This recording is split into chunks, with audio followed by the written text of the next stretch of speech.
संत ज्ञानेश्वर महाराज माहिती मराठी।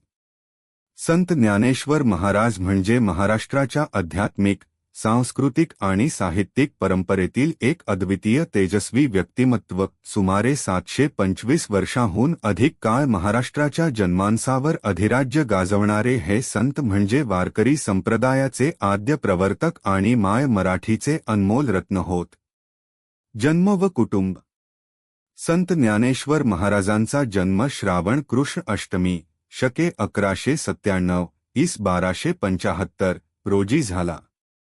जन्मस्थळाबाबत आपेगाव, पैठणजवळ व आळंदी अशी दोन मते आढळतात। त्यांचे वडील विठ्ठलपंत कुलकर्णी व आई रुक्मिणीबाई होत। निवृत्तीनाथ, थोरले बंधू सोपानदेव व मुक्ताबाई ही त्यांची भावंडे। बालपण व संघर्ष। विठ्ठलपंतांनी विवाहित असतानाच संन्यास घेतल्यामुळे समाजाने ज्ञानेश्वर महाराज व त्यांच्या भावंडांना बहिष्कृत केले। मुंज नाकारली गेली, अन्नपाण्याचा छळ झाला। मुलांचे भवितव्य उज्ज्वल व्हावे म्हणून आईवडिलांनी देहदंड प्रायश्चित्त स्वीकारले।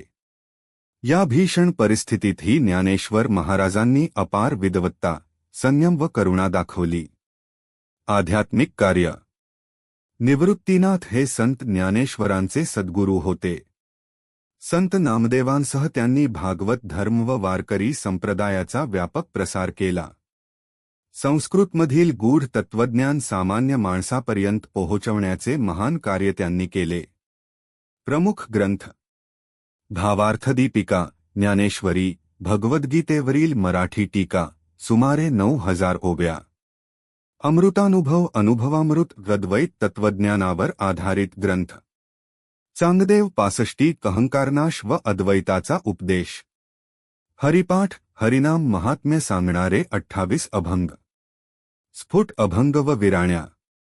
माझा मराठाची बोलू कौतुके, परी अमृता तेही पैजासी जिंके। मराठी भाषेचा गौरव करणारी अजरामर ओळ। समाधी।